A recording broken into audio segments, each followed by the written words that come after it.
Hey guys, in this video, we're going to be doing a review of Sora 2. How good is it? Okay, first of all, I'm sure you've seen videos, okay, on TikTok, on Instagram Reels, YouTube Shorts, right?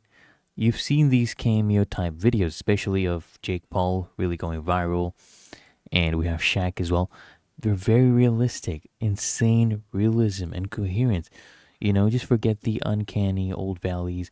The physics are way better and it holds characters or objects together way longer than competitors. Okay? For example, VO, right? And there is context, there is style. It's shockingly good at understanding complex problems. Like, for example, look at this. This is humor and also adapts to specific visual styles, like making a perfect cartoon parody, right? Or a 90s commercial. You can do a lot of things. And the audio generation is also top tier, honestly. And it is pretty accessible, right? I know they have this invite code, but you can get them. Like I'm literally using it right now.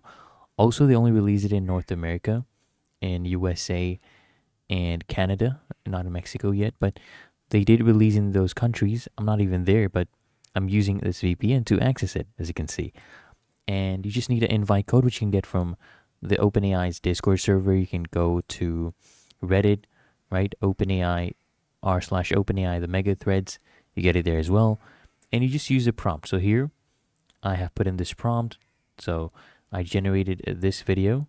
It's pretty decent for what I put in, very realistic looking. And of course, you can add media, right, for yourself. You can go ahead and do settings right here, adjust the orientation, duration. And a lot of people have been complaining as well. I'll explain why. So there has been quality nerfs and limits. This is the most frustrating part. So right after the launch, the quality felt like it subtly dipped, and now there's a strict daily limit as well, 30 videos for free users, and you often need a few generations to actually get a perfect clip, and hitting that limit, stops the momentum fast.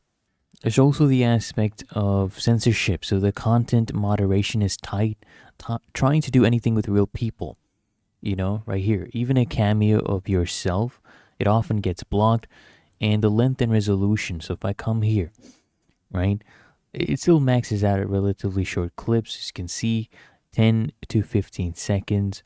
And the resolution, it's not always good, right?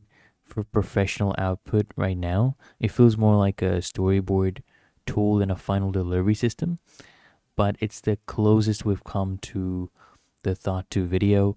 But the current restrictions and the perceived post launch quality drop, I know it's a bummer, but the sheer technical leap, it is undeniable, right? It's definitely worth trying to get an invite.